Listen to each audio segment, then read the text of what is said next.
ליאור עלה.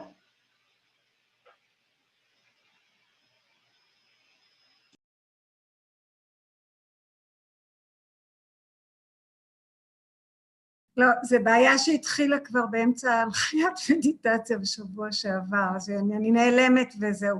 הנה, כמו שעכשיו אני נעלמת לכם. משהו משובש בעניין. אבל כשאת לוחצת על החץ ליד הוידאו, יש לך משהו? מופיע לך משהו שכתוב? עכשיו כתוב select a camera, integrated webcam, choose virtual background, choose a video. לא כדאי שהיא תעשה ריסטארט למחשב קודם כל? אני חושב שאולי עדיף שהיא תישאר אצל קלסנג וואנגמו, תכף מתחיל השיעור, אז את זה אפשר לעשות אחר כך. ליאור, המקסימום מחר נעשה את זה, אבל איזה מצלמה יש לך לבחור? choose select a camera, רגע, לא היה. יש לי רק integrated webcam, ואז choose virtual background, choose video filter. אוקיי, אבל החלק העליון, יש שם... select a camera, יש רק, אני רואה רק... מה שרשום integrated, זה בסדר, זה מה ש... אוקיי, ליאור נעשה את זה. טוב, נעזוב, בסדר, 100%. טוב, תודה.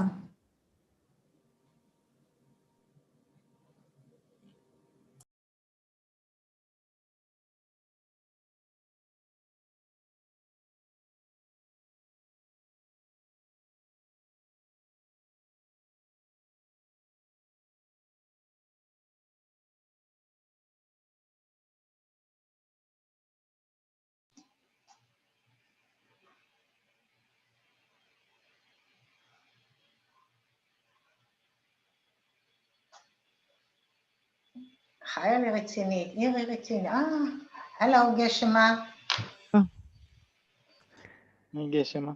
Hi, Shir.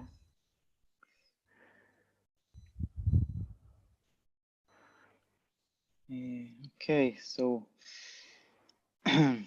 thank you, Geshe, for coming. Thank you, everyone, for joining. As always, I'm pasting here in the chat the link. So if you want to practice Dana, the practice of giving, so you can use the link to support the teacher and the activity of Dharma Friends of Israel. Again, thank you, Keshima, for teaching us. Okay. Great. All right, so let's start. As usual, we start with some breathing meditation, and that's followed by setting the right motivation. To just let go of any disruptive thought, any stress, any stressful thoughts that have a result of this day.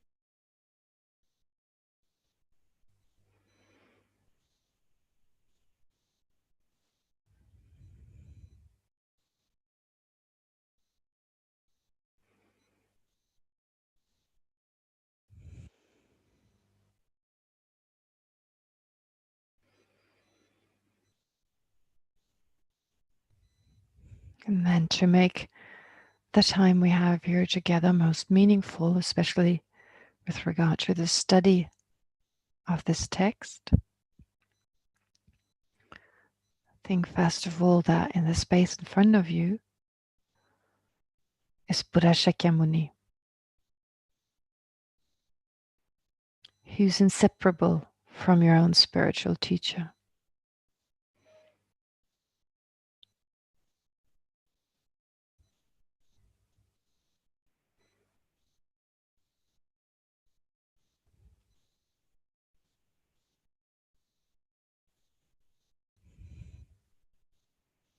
guiding you, inspiring you in your own spiritual practice.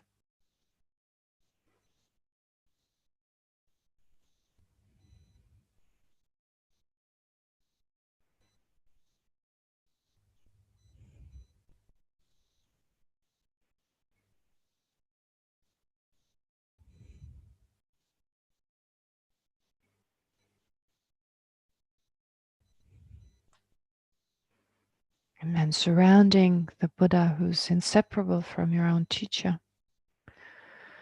are the great Indian and Tibetan masters. Nagarjuna, Ayurveda, Asanga, Baba Viveka, Buddha Palita, Chandakirti, and all the other ones, as well as the great Tibetan masters of the 4 traditions.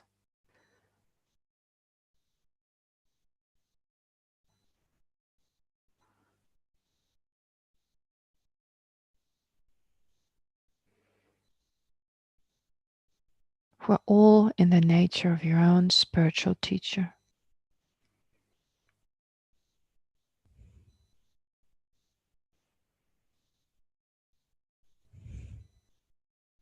Who are inseparable from your spiritual guru or spiritual lama.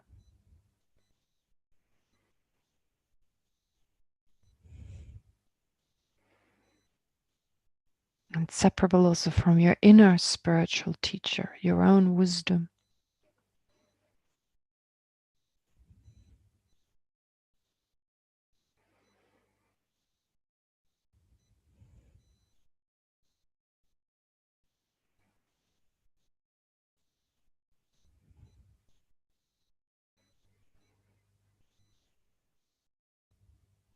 And then think that you're surrounded by all sentient beings.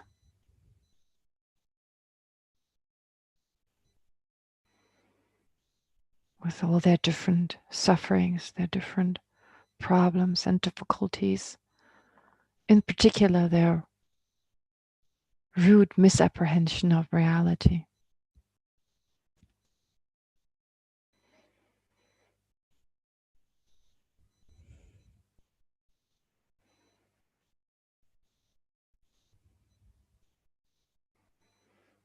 And then think, for the welfare of all these endless sentient beings who are misled by this rude misapprehension, this wrong view with regard to the mode of existence of phenomena.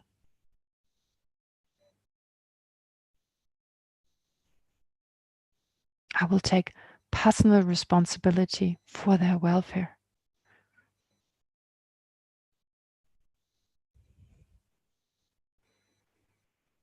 To actualize my wisdom, my compassion, my love.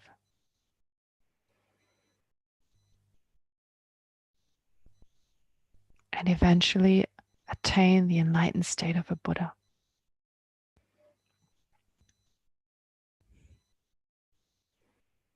This is what I dedicate my life towards. This life and all the other coming lives, all the lives in the future.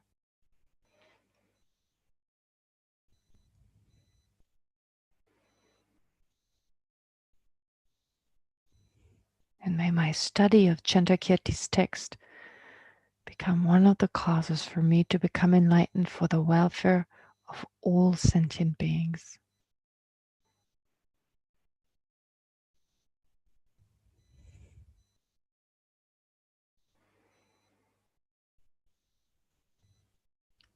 Try to really feel this deep within your heart, with your entire being.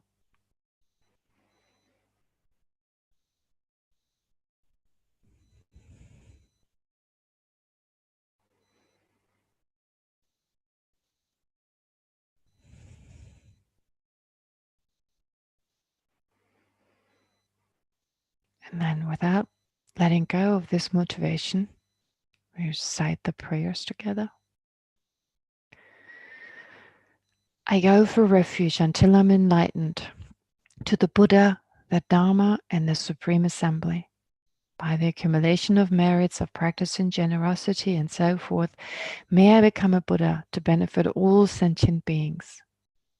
I go for refuge until I'm enlightened to the Buddha, the Dharma, and the Supreme Assembly. By the accumulation of merits of practicing generosity and so forth, may I become a Buddha to benefit all sentient beings. I go for refuge until I'm enlightened to the Buddha, the Dharma, and the Supreme Assembly. By the accumulation of merits of practicing generosity and so forth, may I become a Buddha to benefit all sentient beings.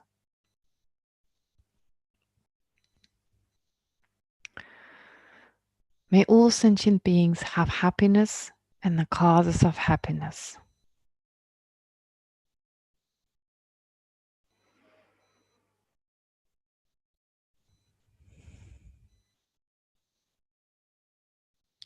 May all sentient beings be free from suffering and the causes of suffering.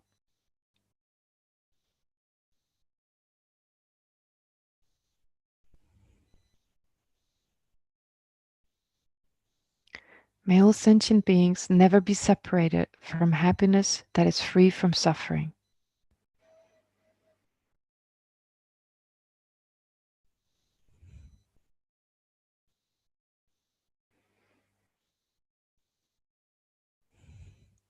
May all sentient beings abide in equanimity, free from attachment for friends and hatred for enemies.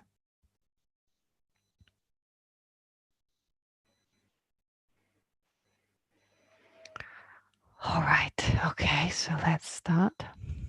And as before, I've got the chat opened, giving you the opportunity. If you've got any questions, you're welcome to ask and just type it in, unless you prefer to answer or to ask questions directly when there's time to do so.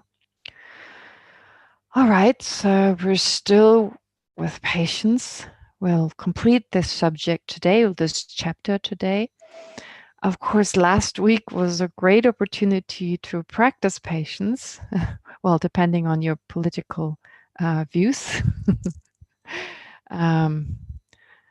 Yeah, so there's a certain politician who may have given us a great opportunity to be very patient, maybe over a longer period of time.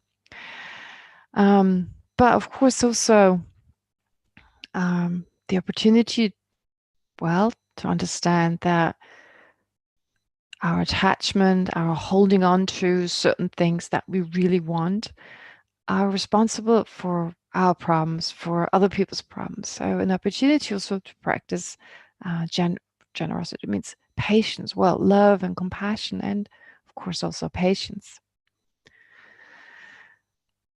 And of course, well, if you have followed the news, for instance, well, other politicians talking about the importance of uniting, of understanding. We're all, well, not Americans, but not all of us are, but human beings. Of course, His Holiness is very important, gave these beautiful teachings again this week, talking so much about love and compassion and emphasizing the fact that we're all human beings. We all basically want the same thing. We want peace of mind. We don't want to have problems. We wish for lasting happiness. And well, there are different ways in which we strive towards it, depending on our abilities, our understanding.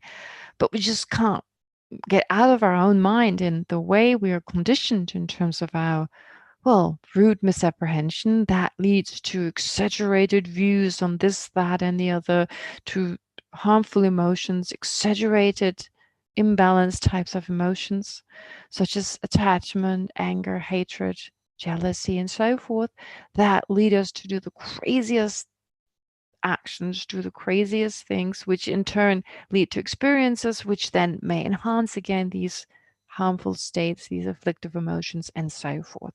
So we are trapped in that way, and so are limitless sentient beings, well, human beings, of course, but also other living beings. And as His Holiness said, well, the main practice, our main practice, however basic that may be, should be bodhicitta and the understanding of emptiness. That's what everything should be about, and everything else we do should be to help that. And His Holiness emphasized it so many times, and he made us meditate. On the last day, we all meditated together as part of generating bodhicitta for a minute. It wasn't that long, but doing the meditation in front of someone who's, well, if not perfected meditation, is one of the greatest masters of meditation anyway. So we had the great honor to meditate together with him. But the point is, of course, it's not enough to do this once, but we have to bring it into our daily life and take any opportunity there is. And as already mentioned, I've asked you to maybe set an app to remind you again and again. Take at least 10 seconds.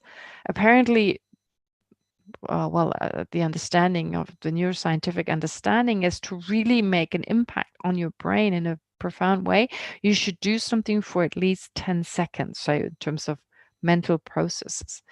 So if you could set your alarm clock, your app, whatever it is, to make a time throughout the day to generate great compassion, generate bodhicitta, that is the wish to become enlightened for the benefit of all sentient beings, based, of course, on the wish may all sentient beings be free from suffering. And even if you totally fake it, well, just do it. Just do it. Make that time. If you can feel it from deep within your heart, great. If you can't, just do it anyway. Never mind. Okay?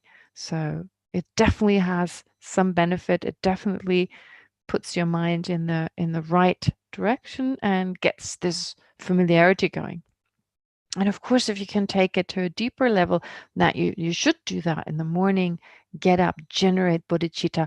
But first, to take some time and remember, even the most obnoxious person, the people we find it really hard to generate compassion towards, in the end, we have more in common with them than that there are differences between us. There are less differences between us.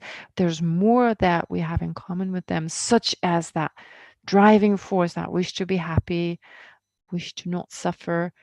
And of course, having a mind that has the ability to do the most amazing things. So to remember that they're not really different to us, and that without these sentient beings, we couldn't exist. We wouldn't have the things around us, especially human beings. It's so much easier sometimes to love a dog than to love your neighbor, but still to make an effort with regard to sentient beings to generate that sense of care and closeness, a sense of closeness in whichever way, whichever reasonings there are that enable us to do that. Now, of course, part of this week is patience. Also very helpful. There are many different methods that help us to generate more love and compassion. Patience is one of them.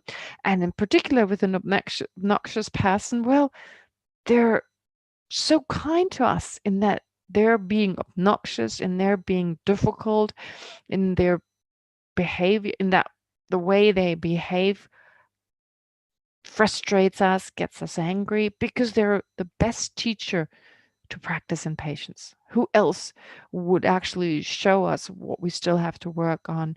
What are our weaknesses when it comes to getting frustrated and upset and possibly, resentful, angry, and so forth. So no one else can do this to us, can do this for us than someone who's obnoxious. So this sense of gratefulness, of course, but again, also to generate patience, of course, try to keep that as our main practice.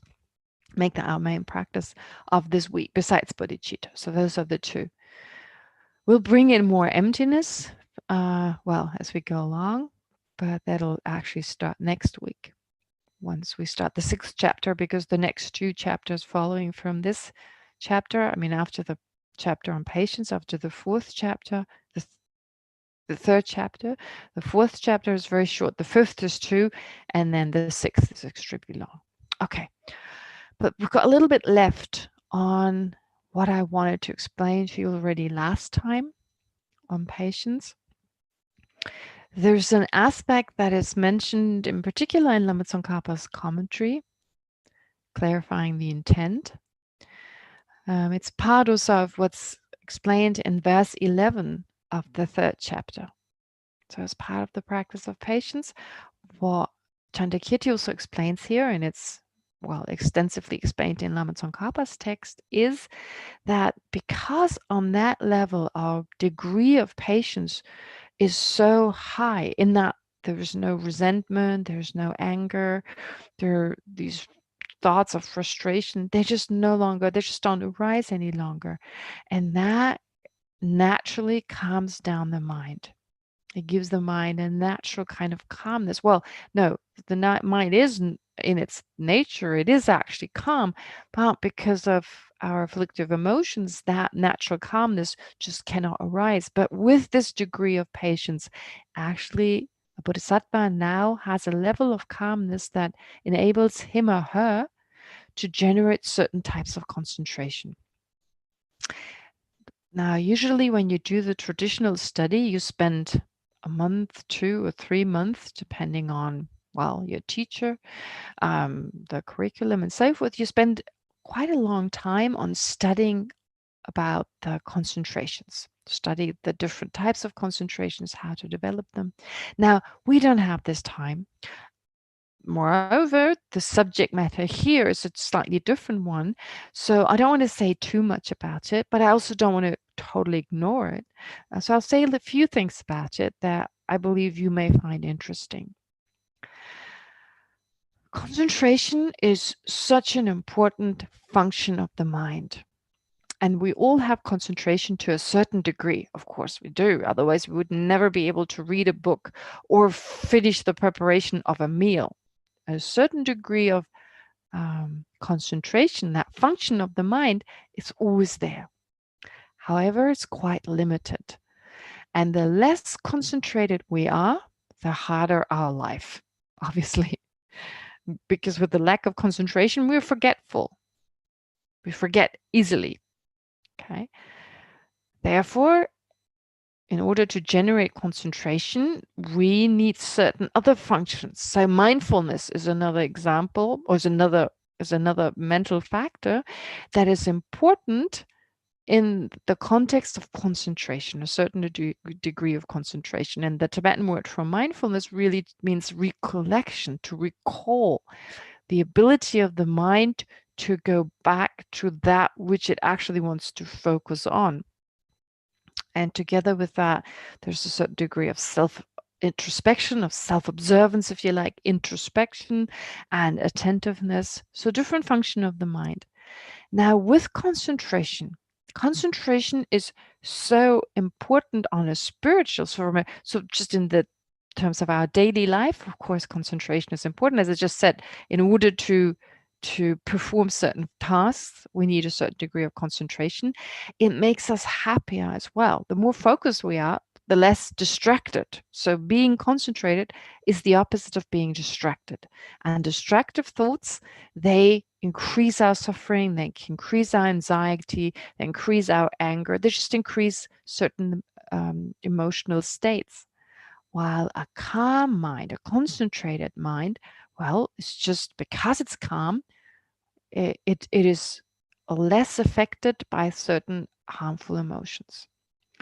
Now that's just on the daily basis, and a certain degree of concentration is therefore very desirable, is very important. However, on the spiritual level, it becomes even more important, because the more focused our mind is, well, the more it can focus on spiritual practice. There's more control over one's own thoughts, and in particular with regard to understanding the ultimate nature of phenomena, which we'll get to when we start the 6th chapter. In that case, to really absorb the mind in that understanding of how phenomena really exist to such a degree that we start to undo these habitual tendencies of holding this wrong view, that wrong view with regard to myself, with regard to others, all these wrong views that just we habitually and automatically have because of our misapprehension, which then leads to all sorts of imbalanced and harmful emotions. Well, in order to counteract that, in order to generate wisdom and understanding of how phenomena really exist, we need a certain degree of concentration. Really important.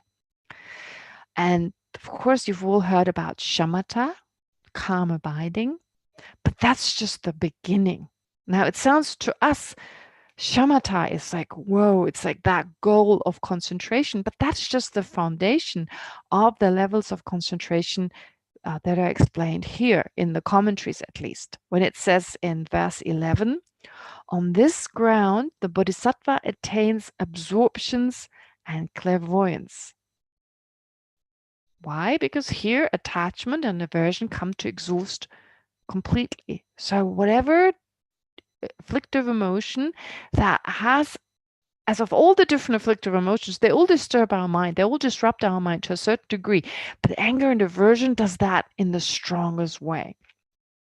And therefore, once they've been calmed down, although anger and aversion have not been totally eliminated, so in the form of a potential, they lie dormant. They're still in the mind of a bodhisattva on that level, but they can no longer arise. They can no longer arise.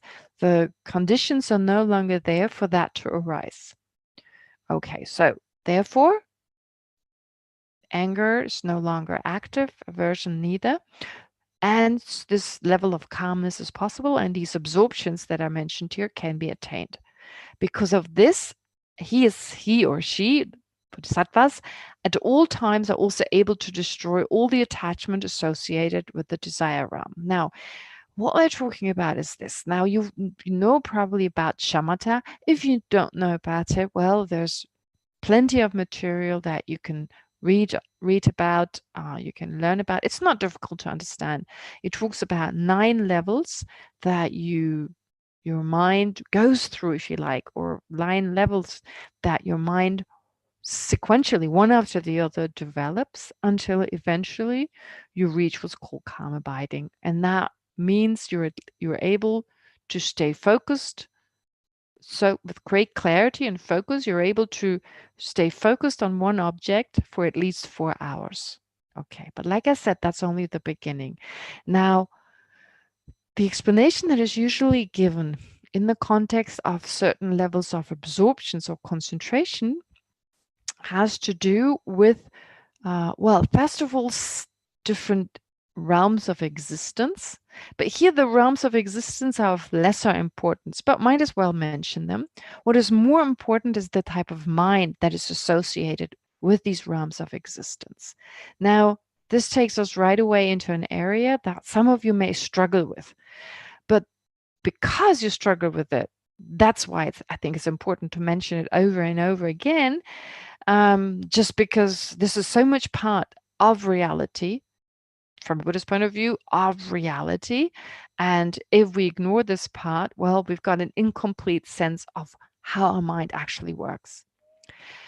This means that there are certain realms of existence that we could exist in. Right now, we exist in a realm that's human. And we don't believe that there is, possibly just because we're used to it and everything else around us seems to suggest that. We live in a society where there's mainly the belief in, well, the human world and the animal realm, the belief in that which we can see, maybe due to some religious, of course, association, then the belief of maybe some kind of heavenly realm.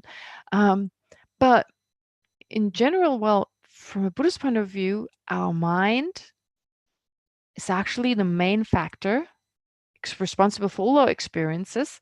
And what's more so, because of our mind, because of the quality of our mind, the function of our mind, well, therefore, well, we can come to understand that there is only a subjective experience. There's no objective world.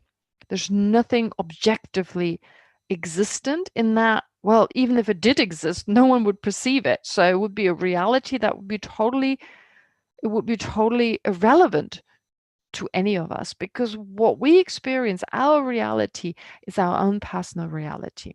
And this has got to do with emptiness. And the more we study the 6th chapter, the more this becomes, well, a central kind of idea. But the point here is that our daily life, our reality, is really the reality of our mind. And even if we believe we have experiences that we have in common, if we really think about it, they are totally unique. And when it comes to animals, in particular humans, there are similarities, but it's never the same. We never have the same experience. There's never a single day, even if you're attached to another person, even if somehow you were attached to another person, you would have to get up at the same time in the morning and be in the bathroom at the same time and all that.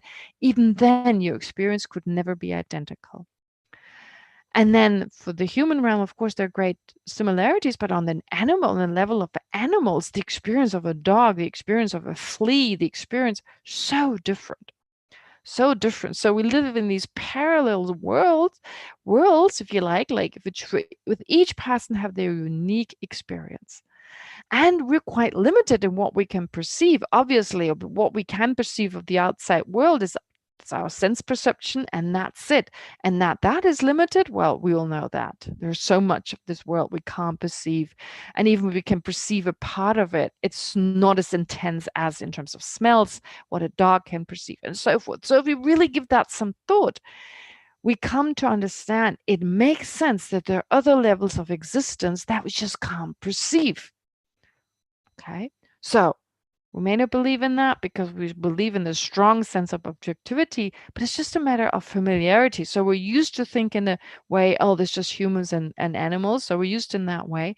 But the more you study the Dharma, the more it actually makes sense. It's impossible to just have that. There must be so much more. It makes so much sense that there are other states of existence. So let's just assume, well, there are these other states. Well, the Buddha did not just talk about the Four Noble Truths. The Buddha did not just talk about the importance of love, compassion, emptiness, and so forth. He also talked very extensively of these other realms of existence. Now, we live in a realm, it's like in a world that's, again, of course, totally subjective, that is described as the desire realm. That's not a surprise. I mean, honestly, my life, driven by desire. The moment I wake up to the moment I fall asleep, even while I'm sleeping, it's all driven by desire. Okay? That's why my mind, my body, my five aggregates, that which makes me, because of my karmic actions in the past, they have projected me, they have caused me to be born in this situation that is governed by the desire I've had in my past life. It just is. So that's what it is. However, there are other realms, and within the desire realm, we talk about hellish existences, right? Like the hellish, like was called the hell realm. But again, don't think of it as an objective world.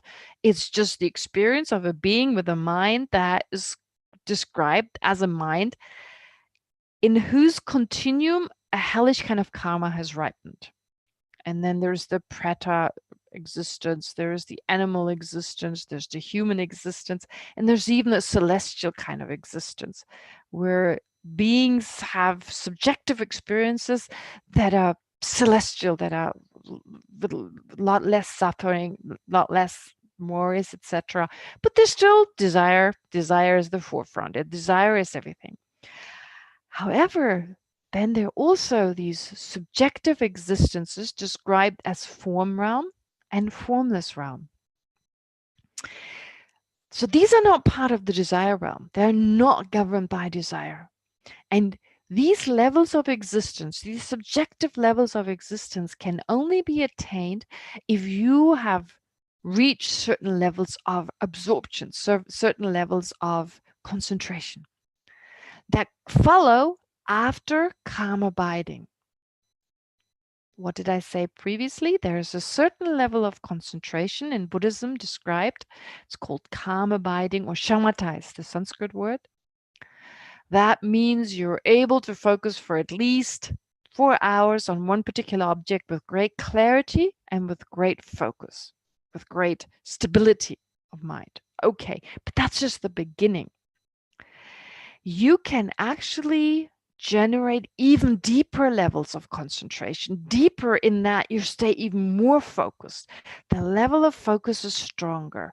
Your mind becomes like this laser beam. It is totally all the power of the mind. The mind is so powerful. It's got so much power. But this power is not it's distracted. Our mind is distracted. It goes here and there. And so in each moment, this power just dissipates. However, you can bring this power together. You can bring it together through focus. And as I said, shamatha is just the beginning. You can then reach, after shamatha, you reach a level that is called the first concentration. And then if you focus stronger, you can generate the second concentration, the third concentration, the fourth concentration. Very simple names. Usually they have all these long and sometimes poetic kind of names. But in this case, it's just simple first, second, third, fourth. First of the four concentrations that are associated with what is called the form realm. No longer the desire realm, but the form realm. And if you have one of those concentrations, let's say you have the first one, but you don't have the other ones, then when you die and this body and this mind, they separate, then your mind continues on. It's indestructible. It continues on, but it will then have the subjective experiences of a person now in the form realm, which is not governed by desire, where there's great bliss, great happiness in those realms. Okay, great degree of happiness, calm, but no desire. Desire, yes, but not towards external objects. No anger. Anger is impossible. Anger is impossible. While you have that concentration, you don't have any anger.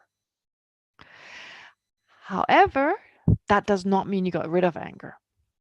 Okay, and this will become clearer if I say a few words about how you get there, how you get to that concentration. Well, to put it simply, once you have calm abiding, in order to now generate that first absorption, you need to do something with your afflictive emotions that are associated with the desire realm. Now, you may not have heard that explanation before. Some of you may have, some of you may have not, depending on what you've studied. But actually, we have afflictive emotions that are described as afflictive emotions of the desire realm. That includes anger, for instance. Anger is a unique afflictive emotion of the desire realm. You do not find this type of afflictive emotion, anger, that is associated with the other realms. Each realm has its unique afflictive emotions, but they are subtler and subtler. So for each of those four that I already mentioned, and then there are further four that I haven't mentioned yet. So let's put it simply, there are 9 levels of different afflictive emotions, 9 different ones. The ones associated with the desire realm, the ones associated with the first concentration, the second concentration, the third and the fourth. And then you have 4 other ones that are associated with what are called the 4 concentrations, or the 4 formless concentrations, which I'll mention in a minute. Okay, so you have these 9 levels of concentration. And the ones that are associated with this human realm, animal realm, basically the desire realm, that is usually when you think of the wheel of life, it's depicted by way of, well, the hellish kind of realm, the preta realm, the animal realm, the human realm, and the celestial realm, the ordinary one, subdivided to semi-celestial and celestial. Well, in those different forms of existence, you have afflictive emotions associated with the desire realm, which means very coarse desire towards sense objects, mainly sense objects. But think that if your mind is very focused, very concentrated, actually, and this makes sense in your daily life, if your mind is very focused, at some point you no longer get angry. At some point, certain attachment just no longer arises. And you can train in that through deepening your shamatha. Once you have reached shamatha, you have to now generate an analytical mind that unifies, that comes together with your concentration, which I've already mentioned this briefly. It's called a union of calm abiding and special insight. But without emptiness, none of those, you don't need to use this mind. Well, use this mind in order to understand emptiness. You could just use it for anything. I mean, you don't have to be Buddhist to generate these different types of concentrations. In fact, there were plenty of Indians at the time of the Buddha and before and after who generated these different types of concentrations. Why? Because they believed them to be moksha or nirvana. Moksha is a word that is more used in the Hindu tradition, which is another word basically for liberation. Liberation from, well, our limited existence, which Hindus, of course, again, like Buddhists also understand to be very limited. Like samsara, they may not call it that, but our ordinary existence, maybe many Hindu philosophical systems believed that these levels that are associated with the concentrations, they're moksha, they are liberation. From a Buddhist point of view, well, unfortunately, no. They are still part of samsara. They're incredible, but they're still part of samsara. And in order to be reborn there, you need to develop a union of calm abiding and special insight, which is just another way of saying you have developed a mind that has an extremely high degree of concentration and at the same time a high degree of understanding of reality, of a certain fact, which it's not emptiness. It doesn't have to be emptiness in the case of a non-Buddhist who doesn't believe in emptiness. Well, it could be anything. For non-Buddhists, for instance, it's an understanding that the desire realm is full of problems, and the first form realm is free from those problems. So a lot of the times, it's like after you generate shamatha, for an ordinary person, you then develop the wish to be reborn in that form realm. Whether you want to do it because you believe that to be nirvana, or you believe that to be desirable for your spiritual practice, whatever is the reason, but you have the wish, you have to have the wish to generate you have to first generate the wish to develop that first absorption, that type of concentration. And once you have that wish, you start with the practice. For instance, you focus on the fact that the afflictive emotions, you start analyzing the afflictive emotions of the desire realm versus the absence of these afflictive emotions. Once you have the first absorption or the first concentration of those four. And that could be something to focus on. You could also focus on the Four Noble Truths, if you're a Buddhist. But the point is, you take an object of analysis, something to be understood, and with great focus, you gain this union of calm abiding and special insight, taking that as your main object. And through this, you're actually able, I'm not going to go through this process, that's too complicated. You're able, step by step, to at least manifestly get rid of the afflictive emotions that are associated with the desire realm. That means you do not totally eliminate them in the way you would once you realize emptiness directly and you actually eliminate the potential for them ever to arise again. No, you temporarily bring them to a level that they can no longer arise for as long as you have that degree of concentration. So step by step, you get rid of all these afflictive emotions that are associated with the desire realm, that you just stop them from manifesting. You just stop them from manifesting. The potential for them to arrive is not totally gone, but because your mind has become so concentrated and subtle, they can no longer arise.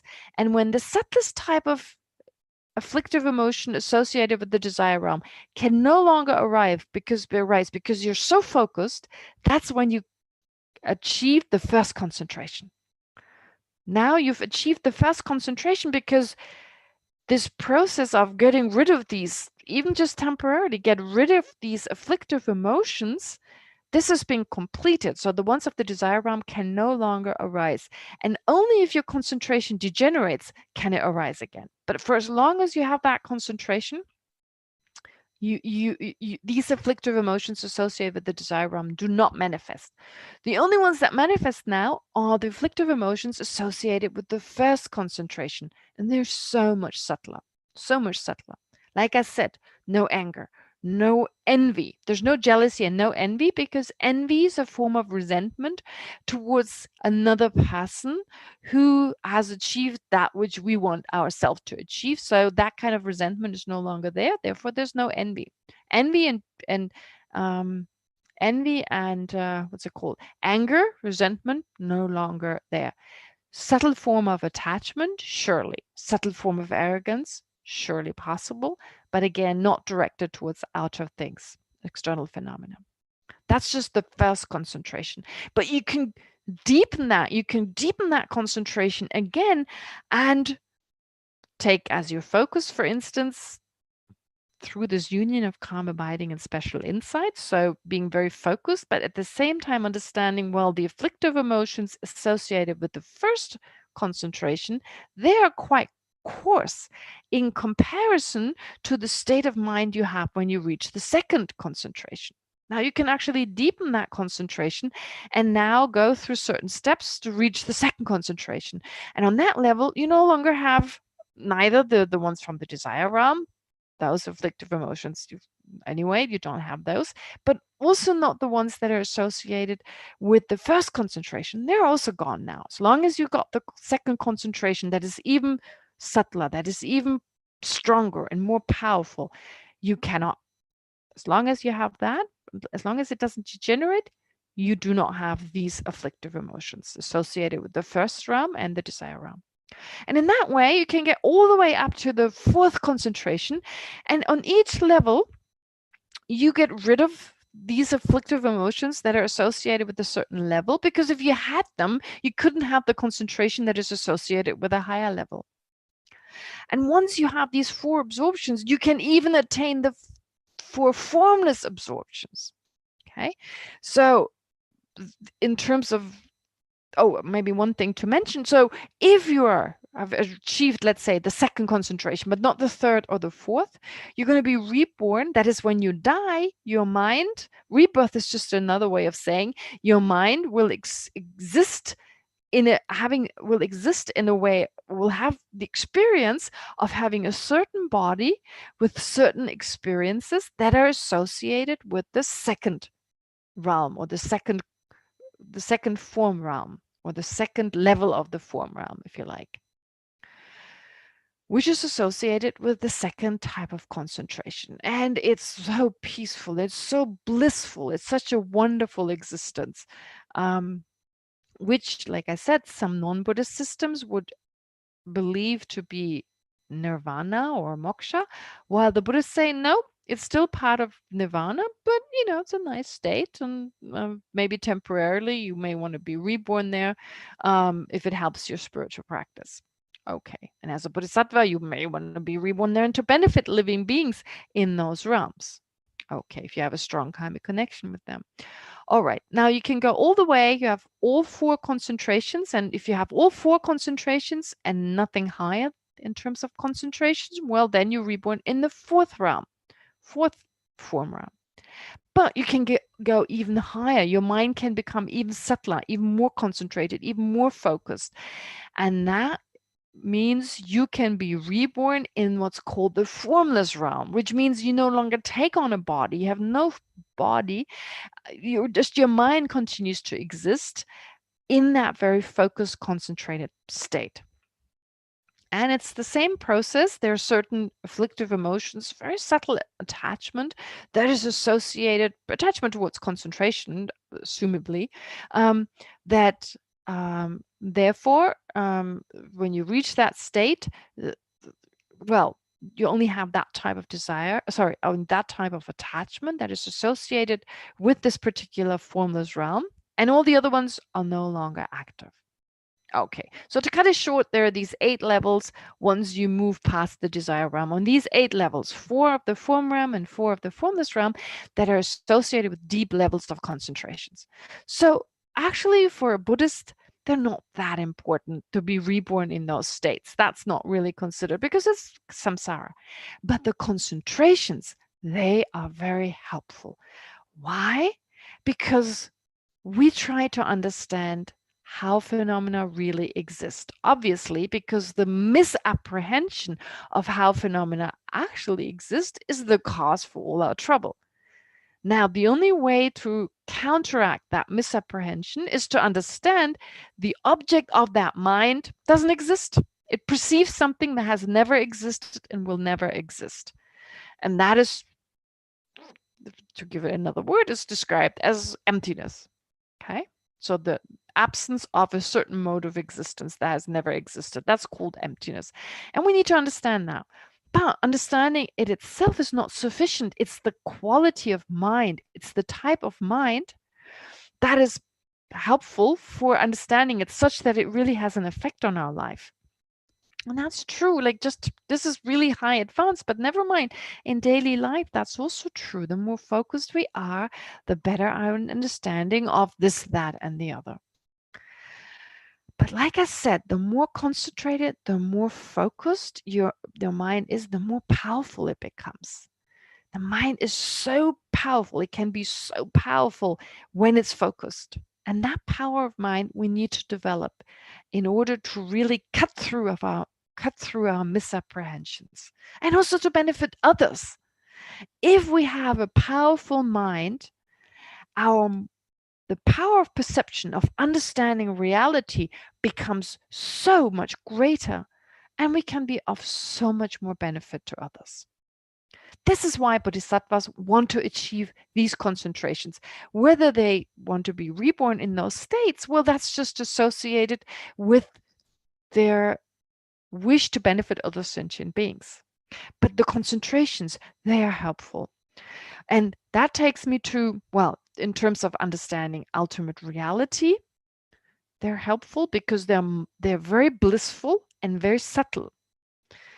Of course, in Tantra, we also talk about subtle minds, and it's pretty obvious why subtle minds and the tantric system are so important. But even if you just practice the sutric system, on that level, the deeper your mind, the subtler your mind, the less distracted your mind, the more focused, the greater your realization of emptiness. And you can totally realize emptiness. Well, even if you have only calm abiding and special insight, and you haven't reached the first concentration yet, you can realize emptiness directly. But it's easier, it's more powerful if you have these different concentrations. But not just in terms of realizing emptiness. For that, it's actually union of calm abiding and special insight will be sufficient. It will just take more effort. But you want to reach certain abilities. You want to have certain abilities which are called the clairvoyances. Well, some of you may wonder, oh my God, that sounds like some kind of voodoo, weird kind of new agey thing. But I mean, even just in ordinary day-to-day life, we sometimes come across people who are super perceptive, who have special abilities, who can sometimes predict what's going to happen. And not in all cases, but in certain cases they can. And sometimes it may just be just pure logic. They can just infer correctly. But in some cases, pure logic doesn't help you. Or we don't have all the reasonings that enable us to know exactly what's going to happen. But still, some people have the ability to know things, to understand reality, to realize this is going to happen. This is going to happen in the future, for instance, or they know what another person is thinking, where they're coming from. Now, if I really have compassion for another person and I really want to help them, but what they're saying and what they're thinking is not the same, or they're not telling me everything, or they can't express it in words, well, how can I benefit them if I don't really know their mind? But it is possible through these certain levels of concentration that you achieve a type of clairvoyance or an ability to know to a certain degree. That's also still limited. There are different levels depending on your concentration, depending on so many factors, but still, you are able to know another person's mind to a certain degree. And even if you don't have any of these concentrations, if you don't have shamatha, you'll see in everyday life there are people who are more perceptive when it comes to other people's states of mind, their behavior and everything than other people. Some people live just in their own world, their own problems. That's all they can see. So if you're too much, I mean, it's obvious, like when self-grasping is very strong, well, we all have self-grasping, of course, but when the degree of self-grasping is stronger, and more importantly, when self-centeredness is stronger, then it's all about me, me, me, me, me. And the mind can no longer focus on other people to the same degree. There's just no intention left. There's no energy left for the mind to do it. And so just in daily life, even if you're disrupted, if you have no certain degree of concentration, even then, the more you focus on yourself, the less you're able to understand other people's mind and their emotions. But if you don't have that as strongly, you can actually be more perceptive when it comes to other people. And then having a certain degree of concentration, even if you're strongly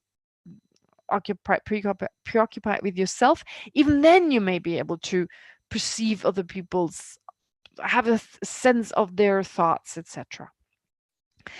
Now you may say, well, how's that possible to know another person's minds or thoughts?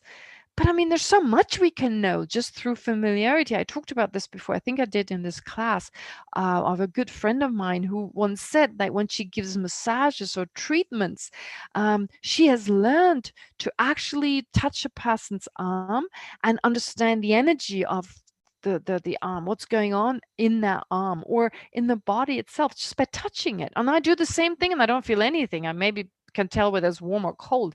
That's about it.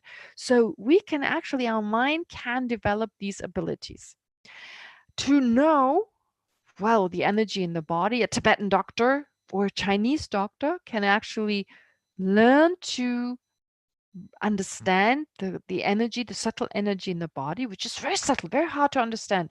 Well, in the same way, you can actually know, as you can know your own mind, you can know another person's mind.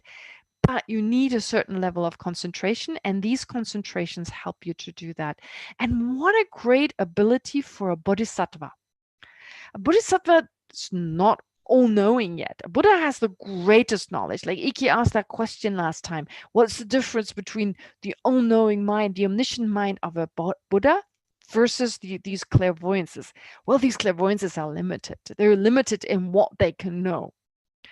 But it's incredible. There's so much between like an ordinary person not knowing really much about anyone else except their own, and even their own mind. There's so much they don't know, subconscious minds and all that they don't know, in comparison to a Buddha. There's so much in between. These other clairvoyant states where you remember past lives. You know where you can be born in the future. You know what another person's past life are, maybe just one life or 3 lives. And you know what their immediate life is going to be. But you can benefit this person much more effectively if this person trusts you and what you say really hits something in them. It just affects them in such a way that they believe in you. So these powers, these well, clairvoyant powers, they actually also lead to faith in the other person, because if the other person realizes, wow, they know something about me that no one else does, you start trusting in them and you listen to their guidance. So this is why it says in the scripture, a bodhisattva without clairvoyance, with certain clairvoyant abilities, is like a bird without wings. Okay, you can't really be as effective. And there are usually 5 types of clairvoyance. Well, usually there are 5 types. There's the clairvoyance of, well, I'll don't give them to you in the right order. I'll start with one that makes more sense, of knowing another person's mind, for instance. That's that type. That's a big one. That's an important one.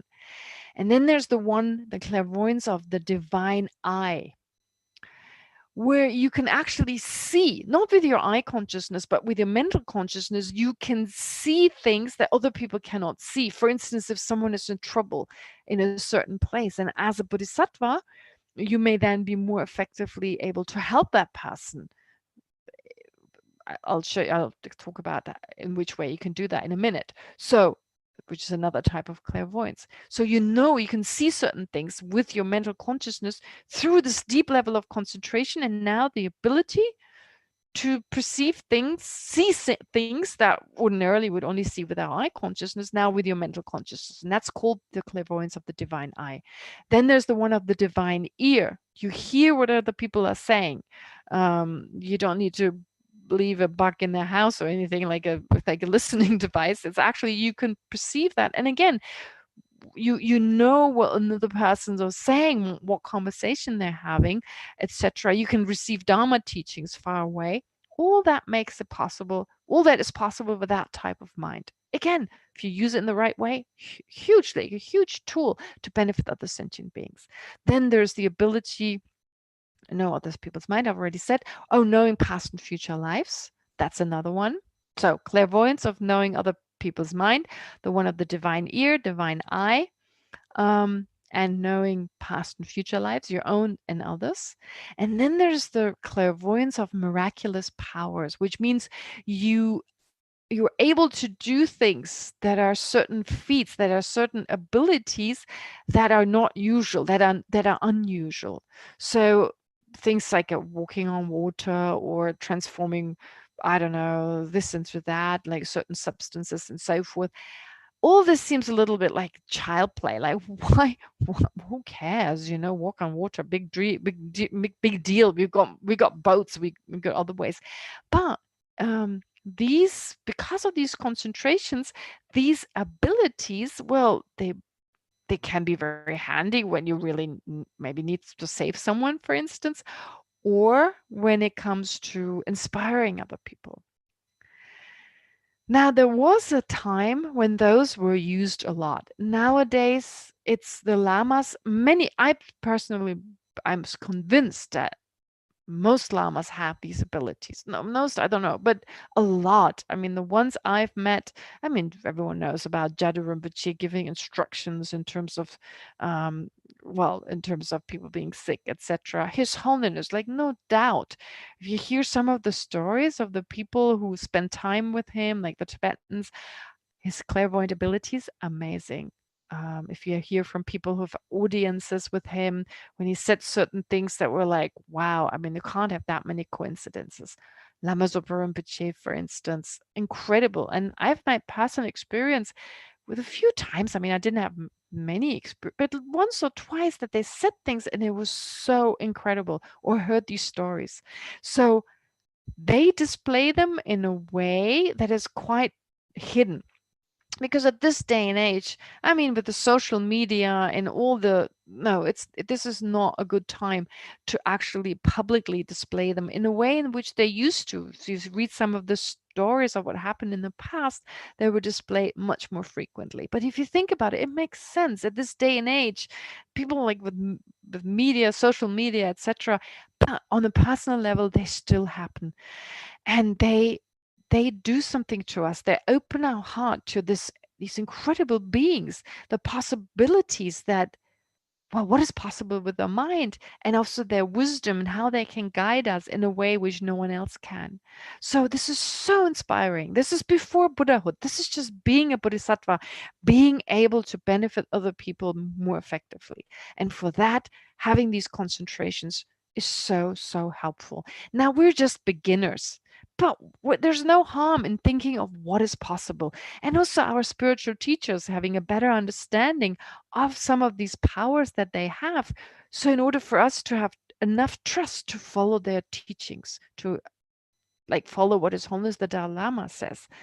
I'm just repeating what some of these teachers saying. They have the insights. They live this. And to follow what they're saying because they have said it, we're on the way towards enlightenment, however long it takes. So I just wanted to say this much about the concentrations.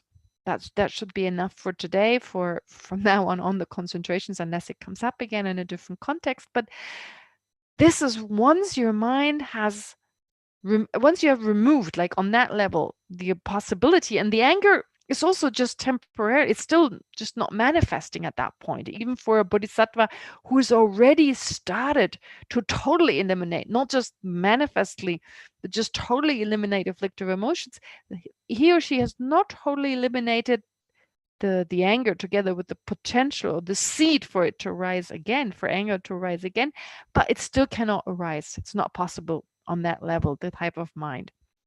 And then you're able to also generate these types of concentrations. There's a whole book on that, actually. Let me just check. I looked it up. There's an English translation.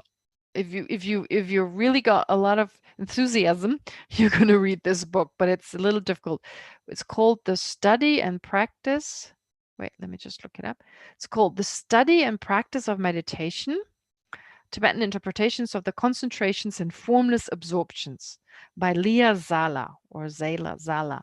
She did an incredible job. She took all the explanations that you find in the scriptures in Tibetan and basically translated them and structured them really nicely. But I can't say it's the most exciting books unless you're really interested in that. It can be quite dry about, what you reach, what level. But if you're really interested, this is a great book. This is what we studied, basically. We debated on that as well, but the material is really the same. Study and practice of meditation. I got it here. So that's what it looks like. Can you see? Yep, that's what it looks like, that book. Yeah, anyway, that's available. All right, now, having said all that, let's move on. This was a bit of a, an explanation that is just maybe interesting to one or two of you, I don't know, or maybe all of you. Something further that bodhisattvas also reach on that level are the 4 immeasurables. Now, the 4 immeasurables, we recite them, but those are just the prayers. But the 4 immeasurables are actually a type of mind that is associated with concentration. So they rise on the basis of a deep level of concentration. So no surprise here, talking about no longer any anger, and therefore concentrations can now, on top of calm abiding and special insight, that union of calm abiding and special insight that a bodhisattva must have in order to get to that level, but the fast concentration, second, and so forth, they don't have to have before that, but now they're developing them. So based on those concentrations, generating immeasurable love, immeasurable compassion. Now, in a way, I tried to emulate that a little bit by taking this time off for you to focus on them. I didn't say anything about this, but really, because there wasn't the time then. But it's actually a way of emulating this. You focus on love and compassion for sentient beings. First, love, compassion, joy, and equanimity. And those are really the 4 measurables. When it's conjoined with this deep level of concentration, which then, of course, in terms of your practice of love, compassion, etc., affects you greatly. All right. So that should be enough. That was verse 11. I spent a lot of time on that, but yeah, just wanted to give you that explanation. Then verse 12, going back to the actual text, verse 12. Here the text talks about wait, I think I got the outlines a little bit messed up. I just give me a sec. I just made a mistake.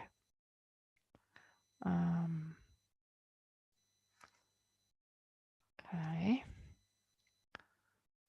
My notes, I got my own notes that I messed up, I just realized. Conclusion, distinctive characteristic. Oh, yes. Now, verse 12. Verse 12 describes the distinctive characteristics of the first 3 perfections. Okay, distinctive characteristics. Now I'll go back to my notes. What are they? Verse 12, it's right here. The 3 practices of generosity and so on. So now we finished the first 3. Generosity, ethical conduct or ethical discipline, plus patience. Those are lauded. Those are praised, if you like, mostly for the householder. So, well, in terms of a person who's not a monk or a nun, And His Holiness was very clear about it. You don't have to be a monk or a nun to be a Buddhist practitioner, of course not. But in terms of your time, in terms of what you can do, in terms of the 3 perfections, the 6 perfections, well, those will be easier: generosity, ethical conduct, as well as patience. But of course, if you want to become enlightened, you need to practice all the 6 perfections. This is true for a monk or a nun, and this is true for a lay person. But as a lay person, well, the last ones, I mean, it's harder as a lay person, not impossible, but just harder to develop shamatha, for instance, unless you take some time off and spend time to practice shamatha, that is concentration. That is maybe easier for a monk or nun, but that's just in general. That doesn't mean you can't practice it, because there are plenty of monks and nuns who never practice it, even if they have the opportunity, and plenty of lay practitioners who have a hard time maybe finding all the causes and conditions and still manage to do it and generate calm abiding. So it's just in general because of the different lifestyles, but it's not in all cases that this is true.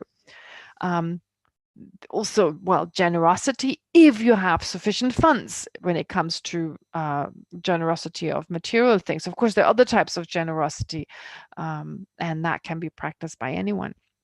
So it all depends. But in general, there's that kind of tendency saying the 3 practices of generosity and so on. The Sugata, praised mostly for the householder, they also constitute, so in general, but like I said, doesn't have to be.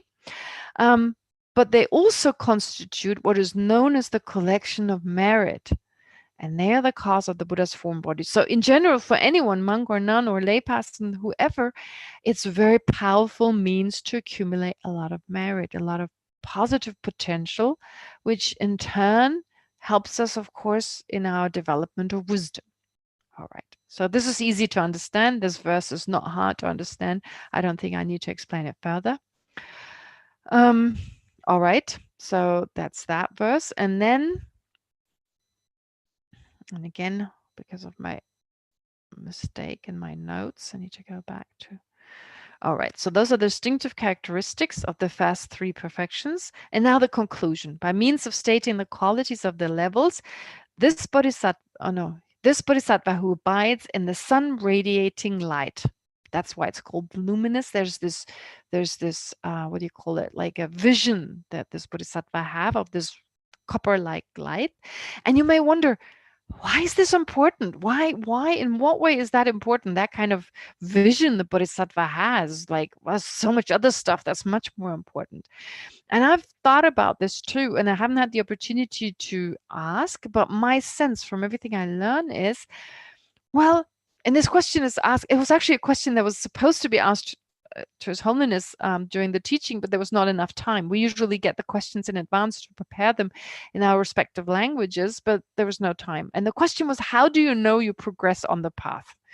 What are the marks and signs? Oh, no, it was asked. No, this one was asked, but His Holiness didn't go into it so much. So let's talk more about why it's not important to be near a teacher all the time.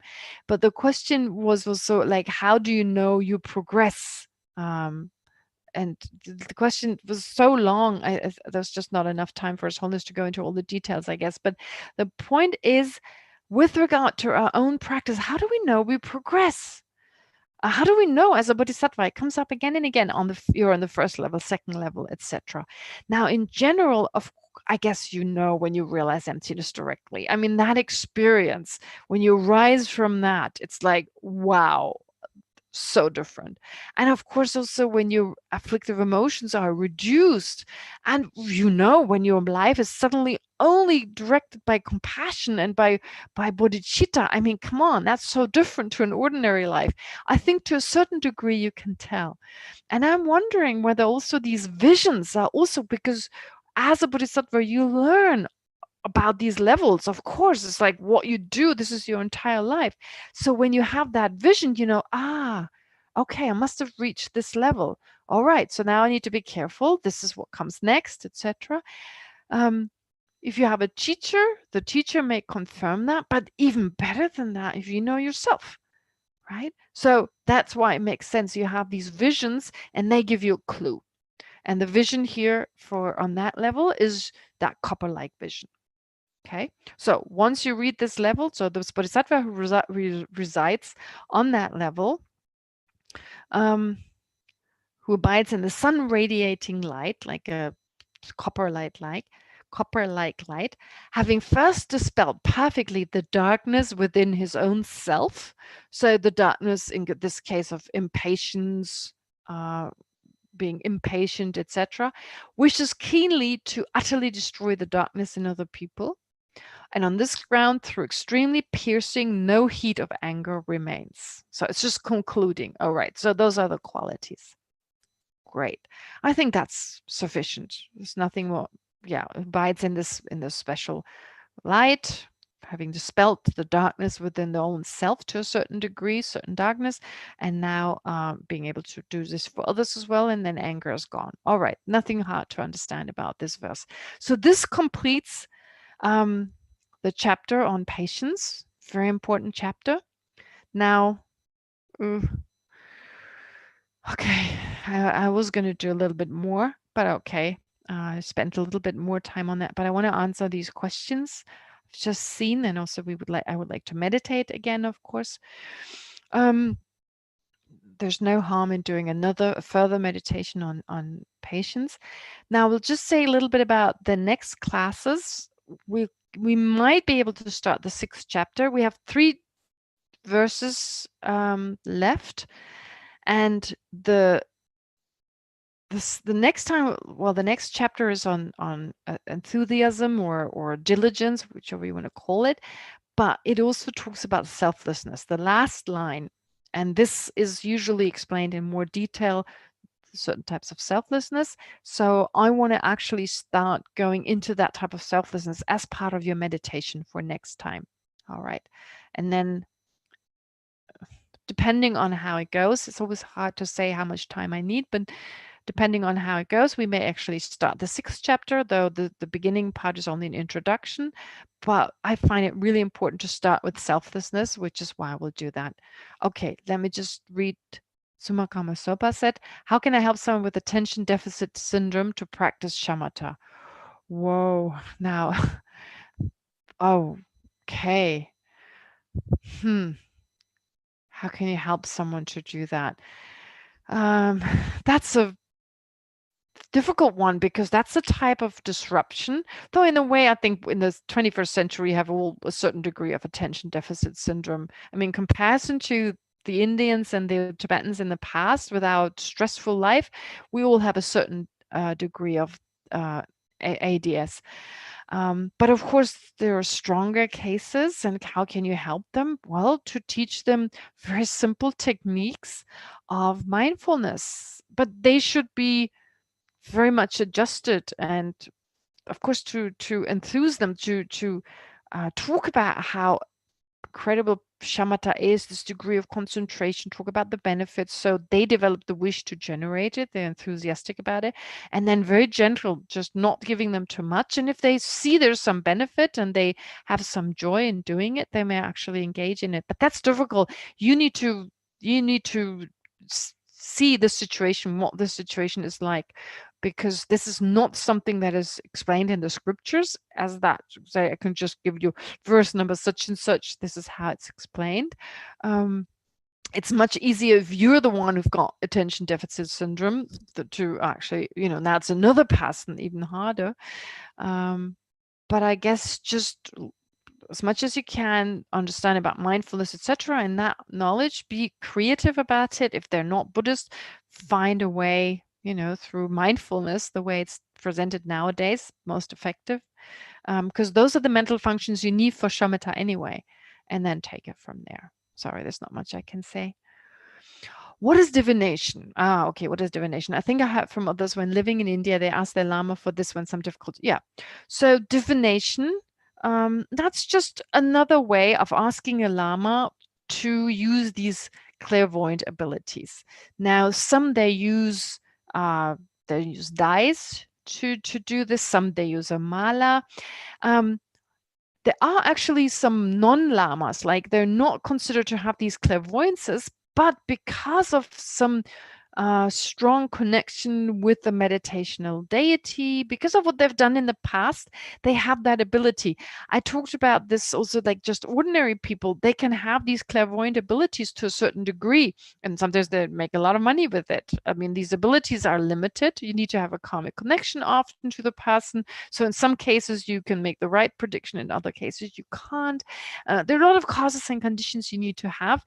They could be leftovers from a previous life if you've in the past practiced these absorptions, but you've lost them, but you still have the ability to know certain things. That's all possible. But the divination, so the divination can be done by people who are just ordinary. They're not specifically not considered to be lamas, but they can use through meditation, they use dice. So within the state of meditation, when they throw the dice, it's in the state of meditation, they throw a dice, and if they don't meditate, the dice come up very differently. But it's through the meditation, the power of the mind influences the dice or influences the way they use the mala. Not going into detail on that. It's got to do with numbers, and they mean something. And so it's really through meditation that they're able to say certain things. And sometimes it's incredible. They give you the right advice. If you do what they tell you, it comes through. But you need to have a certain connection to that person. With the lamas, I believe it's more than that. It's through their clairvoyant powers. So now our mind is really funny.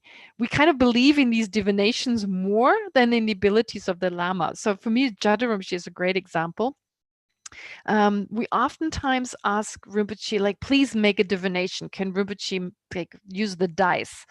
And I kind of feel like it makes more sense he's actually doing something I can see, or even if I can't see it, I'm thinking he's doing something.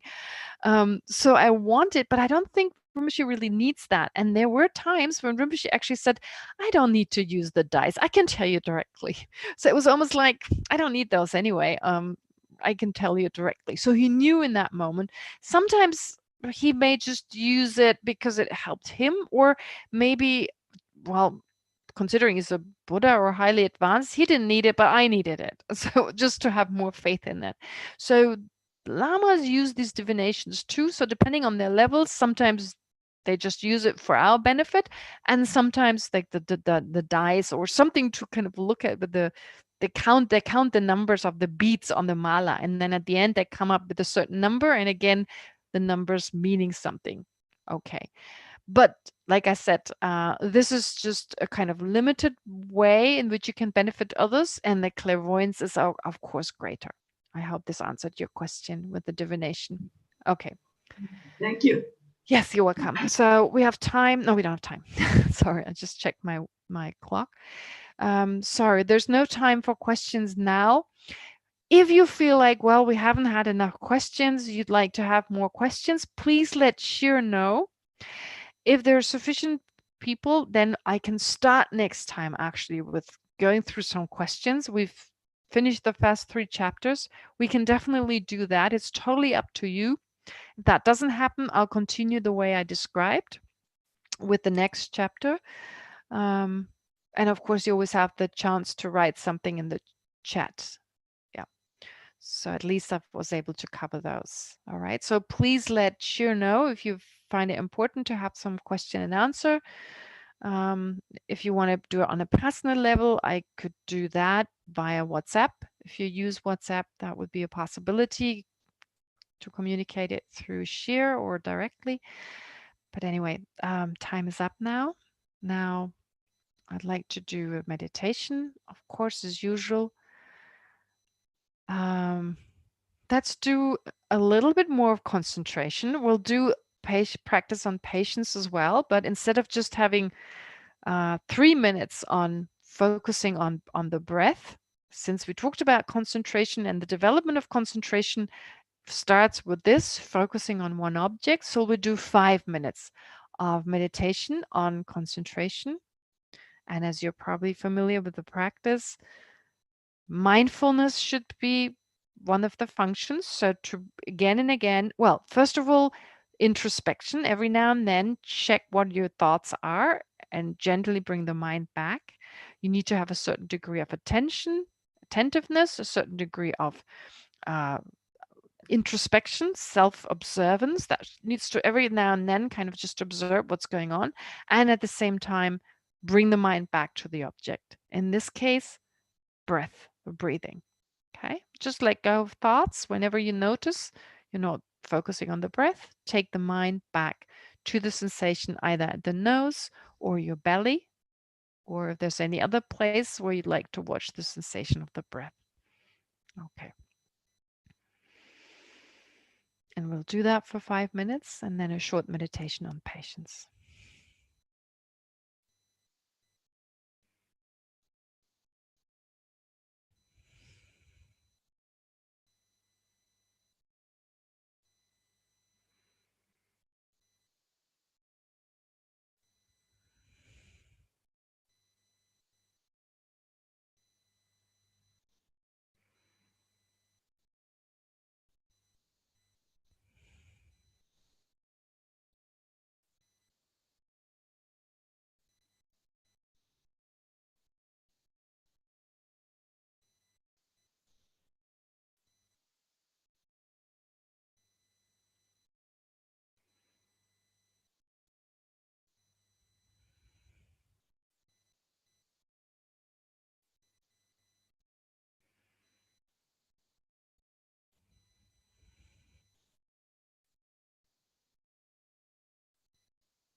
So, of course, concentration is important, but even more important is patience as an antidote to hatred and anger.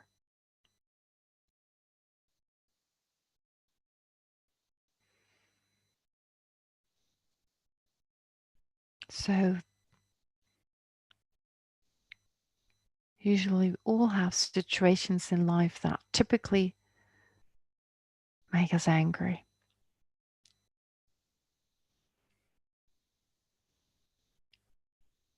It may be associated with a colleague or a loved one or a stranger. Try to think of a situation that usually gets you the angriest.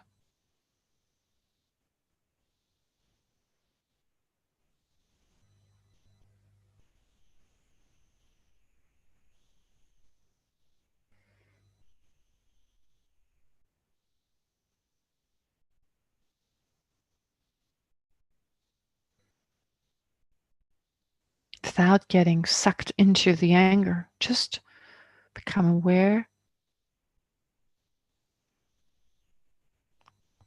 of something or someone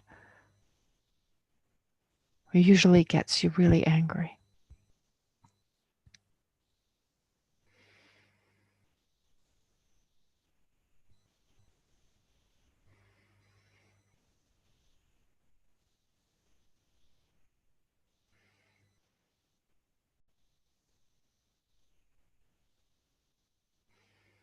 First of all, it's important to understand how harmful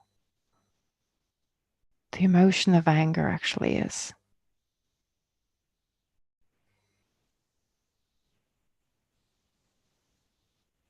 Scientifically, it's understood that anger releases chemicals in the body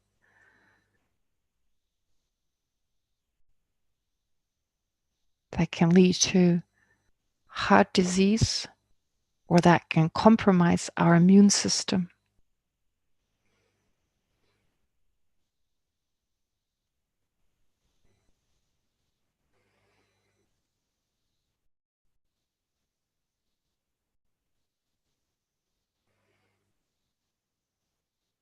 So one way to develop the wish to not be angry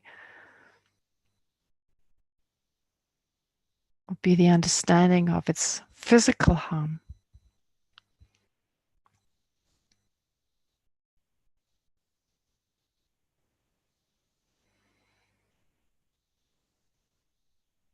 Especially at times when our immune system needs to be strong enough to fight off the pandemic. Being calm and patient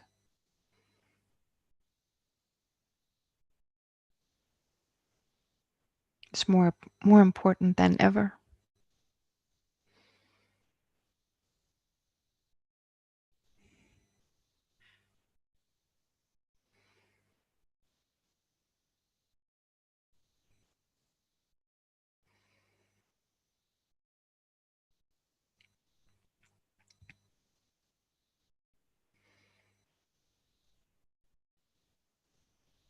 But even more important on a mental level,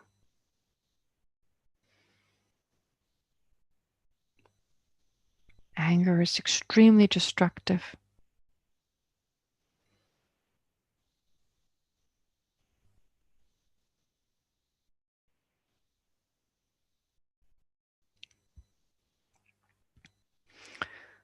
It destroys our peace of mind.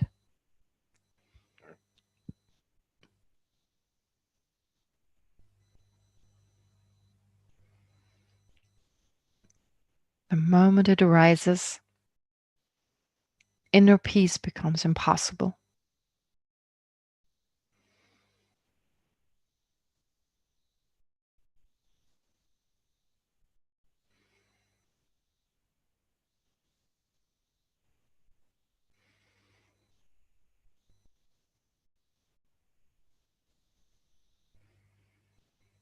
And it destroys so much positive potential we worked so hard to accumulate.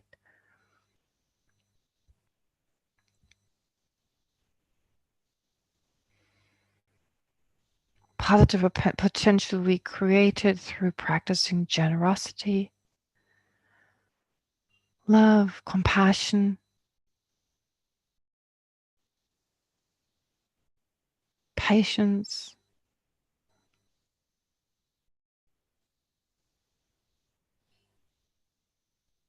all the virtuous actions that we accumulated can be destroyed by a moment of anger.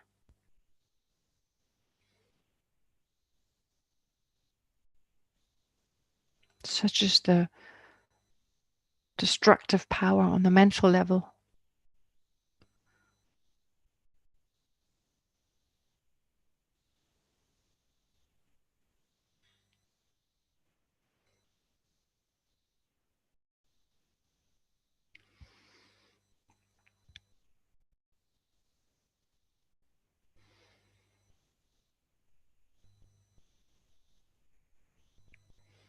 And with anger, our spiritual development is also compromised. In that, to train our mind, we need a certain degree of concentration, which is not possible if we've got a lot of anger, resentment, and so forth.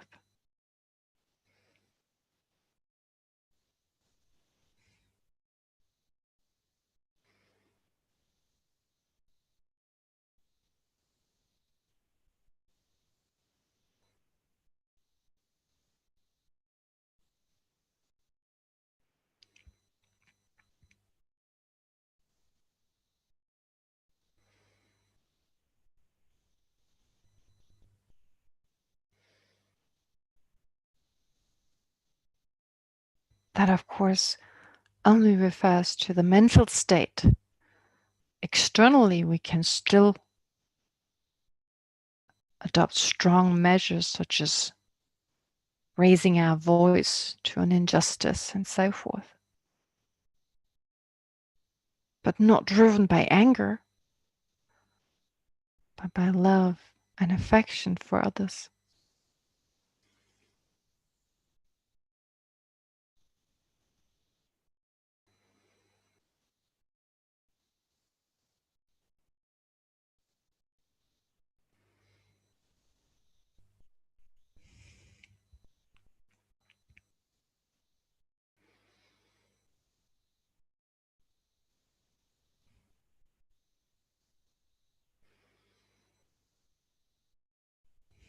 So let's generate the determination that in the future, when the similar situation that usually makes us angry, when it arises again, I will give my best to not get angry, to remain patient, to remain calm.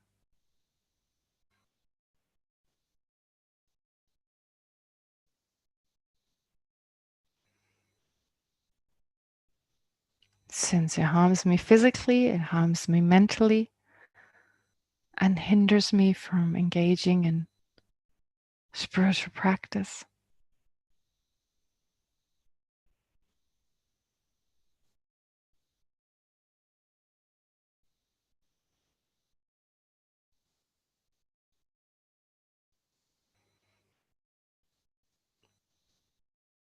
Which I'm engaging in not just for my own benefit, but for the benefit of all sentient beings.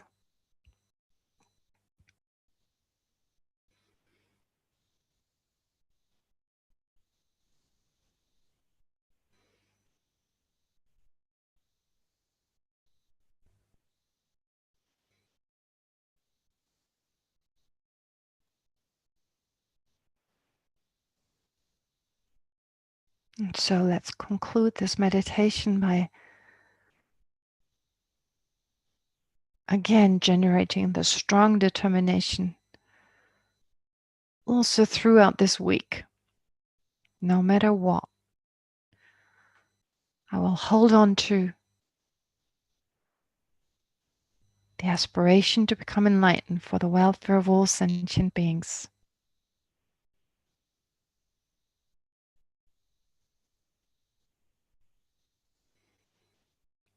And at the same time, give my best to not get angry, not with myself, nor with anyone else.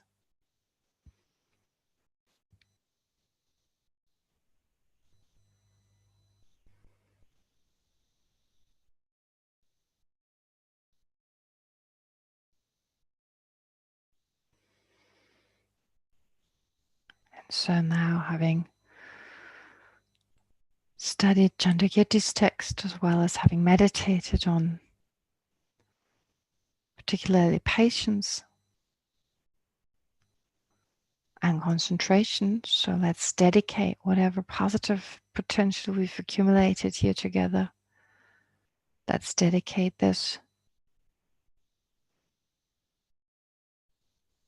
towards our own enlightenment. May this become part of all the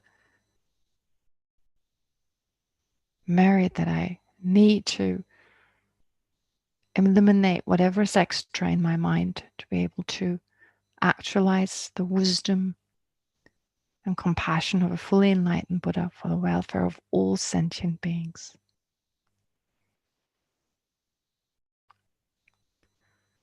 And at the same time, now reading Shantideva's dedication prayer may also give rise to everything that's mentioned in that prayer. May all beings everywhere, plagued by sufferings of body and mind, obtain an ocean of happiness and joy by virtue of my merits. May no living creature suffer, commit evil, or ever fall ill. May no one be afraid or belittled with a mind weighed down by depression. May the blind see forms and the deaf hear sounds. May those whose bodies are worn with toil be restored on finding repose. May the naked find clothing, the hungry find food. May the thirsty find water and delicious drinks. May the poor find wealth, those weak with sorrow find joy. May the hopeless find hope, constant happiness and prosperity. May there be timely rains and bountiful harvests. May all the medicines be effective and wholesome prayers bear fruit. May all who are sick and ill quickly be freed from their ailments. Whatever diseases there are in the world, may they never occur again. May the frightened cease to be afraid, and those bound be freed. May the powerless find power, and the people think of benefiting each other. For as long as space remains, for as long as sentient beings remain, until then may I too remain to dispel the miseries of the world.